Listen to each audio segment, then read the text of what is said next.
നമസ്കാരം. ഞാൻ doctor Arun B Nair. 35 വയസ്സുള്ള യുവതി ഭർത്താവും 2 മക്കളുമൊത്ത് വളരെ സന്തോഷകരമായൊരു കുടുംബജീവിതം നയിച്ചു വരികയായിരുന്നു. അവരൊരു സ്വകാര്യ IT സ്ഥാപനത്തിൽ ഉദ്യോഗസ്ഥയായിരുന്നു. അവിടെ ജോലി ചെയ്യുന്ന സമയത്ത് അവിടെ തന്നെ ജോലി ചെയ്തിരുന്ന മറ്റൊരു വനിതയുമായി പരിചയത്തിലാവുകയും അവർ ചില പുതിയ വ്യവസായ സംരംഭങ്ങളെക്കുറിച്ച് ഇവരോട് സംസാരിക്കുകയും ചെയ്തു. ആ വ്യവസായ സംരംഭങ്ങളുടെ രൂപം ഇങ്ങനെയാണ്. പണം കടം കൊടുക്കുന്ന ഒരു സംവിധാനമാണ്. 1,00,000 രൂപ പെട്ടെന്ന് ആവശ്യമുള്ള ആളുകൾക്ക് കൊടുത്തു കഴിഞ്ഞാൽ ദിവസം തോറും 1000 രൂപ അതിന് പലിശയായി കിട്ടുന്ന തരത്തിലുള്ളൊരു വ്യവസ്ഥിതിയാണ്. അപ്പോൾ ഇത്തരത്തിൽ പണം കടം കൊടുക്കുന്ന ഒരു ബിസിനസ്സിൽ പങ്കാളിയാകുന്നോ എന്നുള്ള ഒരു ചോദ്യമായിരുന്നു സഹപ്രവർത്തക ഉന്നയിച്ചത്. കേട്ടപ്പോൾ വളരെ ആകർഷകമായിട്ട് തോന്നി. കാരണം 1,00,000 രൂപ കടം കൊടുത്തു കഴിഞ്ഞാൽ ഓരോ ദിവസവും 1000 രൂപ വെച്ച് പലിശ കിട്ടും എന്ന് പറയുമ്പോൾ മാസത്തിൽ തന്നെ 30,000 രൂപ കിട്ടും. ഒരു വർഷം 3,60,000 രൂപ കിട്ടും. അപ്പോൾ അത് വളരെ ആകർഷകമായൊരു സംഗതിയായിട്ട് ഇവർക്കും തോന്നി. അപ്പോൾ അതിൽ ഇവരും കൂടെ പങ്കെടുക്കുന്നൊരു അവസ്ഥ വന്നു. അപ്പോൾ ഇതിൽ ആദ്യമൊക്കെ ഈ സഹപ്രവർത്തകയുടെ പണമാണ് അങ്ങനെ കൊടുത്തിരുന്നത്. പലിശയൊക്കെ ആദ്യം കൃത്യമായിട്ടിങ്ങനെ അത് വാങ്ങുന്ന ആളുകൾ തരികയും ചെയ്തിരുന്നു. നല്ലൊരു കാര്യമായിട്ട് തോന്നി. കുറച്ച് കഴിഞ്ഞപ്പോൾ ഈ സഹപ്രവർത്തകയ്ക്ക് കുറച്ച് സാമ്പത്തിക ബുദ്ധിമുട്ടുകളൊക്കെ ഉണ്ട്, നീ നിൻ്റെ കയ്യിലിരിക്കുന്ന പൈസയൊന്ന് റോൾ ചെയ്ത് കൊടുക്ക് എന്നൊക്കെ പറഞ്ഞ് ഇവരങ്ങനെ പൈസ കൊടുക്കാനായിട്ട് തുടങ്ങി. അപ്പോൾ ആദ്യത്തെ ഒരു 3 മാസത്തോളം കൃത്യമായിട്ട് പലിശയൊക്കെ ആളുകളിൽ നിന്ന് കിട്ടിക്കൊണ്ടിരുന്നു. അപ്പോൾ വളരെ സാമ്പത്തികമായി ആകർഷകമായൊരു കാര്യമായിട്ട് തോന്നി. കാരണം പ്രത്യേകിച്ചൊരു അധ്വാനവുമില്ലാതെ തന്നെ കനത്ത തുക ഇങ്ങനെ കിട്ടിക്കൊണ്ടിരിക്കുകയാണ്. അത് ഉപയോഗിച്ച് സ്വർണ്ണാഭരണങ്ങൾ വാങ്ങുക, ആ രീതിയിലേക്കൊക്കെ കാര്യങ്ങൾ പോയി. പക്ഷേ ഈ കാര്യങ്ങളെക്കുറിച്ചൊന്നും ഭർത്താവിനോ കുട്ടികൾക്കോ മറ്റു കുടുംബാംഗങ്ങൾക്കോ യാതൊരു അറിവും ഉണ്ടായിരുന്നില്ല താനും. ഇതൊന്നും ഭർത്താവിനോട് പറയരുത് എന്നുള്ളതായിരുന്നു സഹപ്രവർത്തകയുടെ പ്രധാനപ്പെട്ട നിർദ്ദേശം. കാരണം അത് അറിഞ്ഞു കഴിഞ്ഞാൽ ഈ പൈസ മൊത്തം അവർ പല കാര്യങ്ങൾക്കും കൊണ്ടുപോകും, നമുക്ക് സ്വതന്ത്രമായിട്ട് പൈസ ചിലവാക്കാൻ ഉണ്ടാകില്ല എന്നുള്ളതായിരുന്നു ആ ഒരു നിർദ്ദേശം. എന്തായാലും ഒരു 3 മാസം കഴിഞ്ഞപ്പോഴേക്കും ഈ കടം വാങ്ങിയ ആളുകൾ പലരും ഈ 1000 രൂപ തിരിച്ച് ദിവസവും കൊടുക്കാൻ ബുദ്ധിമുട്ട് പ്രകടിപ്പിച്ചു തുടങ്ങി.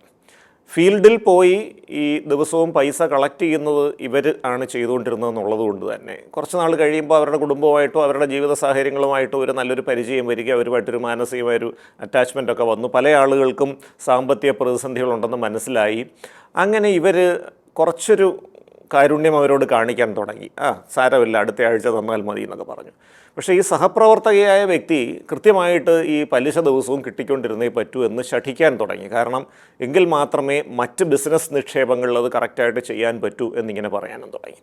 അപ്പോൾ ഇവരുടെ കയ്യിൽ നിന്ന് പൈസ എടുത്ത് ഇങ്ങനെ 1000 രൂപ വെച്ച് ദിവസവും ആ സഹപ്രവർത്തകയ്ക്ക് കൊടുക്കാൻ തുടങ്ങി. ഇത് മാസാവസാനം ഇത് തുല്യമായ അളവിൽ പങ്കുവയ്ക്കുക, അങ്ങനത്തെ രീതിയിലൊക്കെയാണ് കാര്യങ്ങൾ വന്നുകൊണ്ടിരുന്നത്.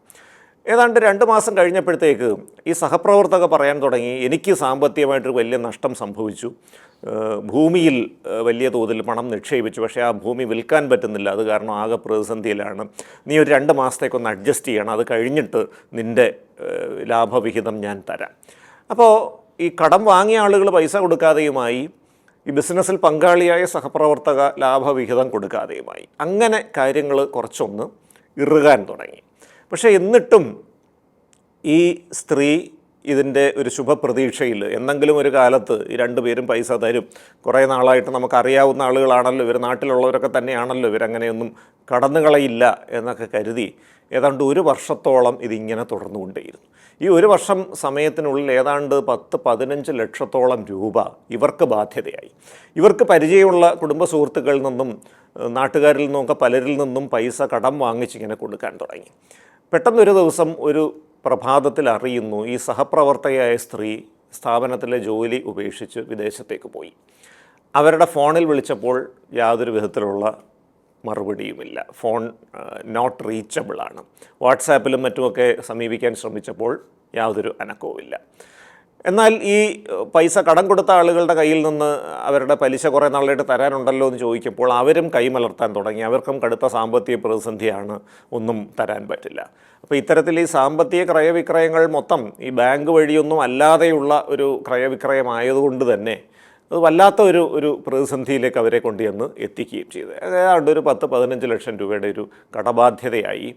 ഇവർക്ക് പണം കടം കൊടുത്ത ആളുകൾ അത് ചോദിക്കാനും തുടങ്ങി. അതോടുകൂടിയാണ് ഇവർ വല്ലാത്തൊരു പ്രതിസന്ധിയിലേക്ക് പോയത്.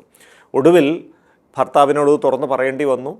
ഭർത്താവ് ഒരു 3 മാസം മുമ്പ് പണി കഴിപ്പിച്ച പുതിയ വീട് വിറ്റിട്ടാണെങ്കിലും ആ കടബാധ്യത തീർക്കണം എന്ന് പറയുകയും, കാരണം പുള്ളിക്ക് അത്തരത്തിലുള്ളൊരു കടബാധ്യതയൊന്നും ഇഷ്ടമുള്ള ഒരാളായിരുന്നില്ല.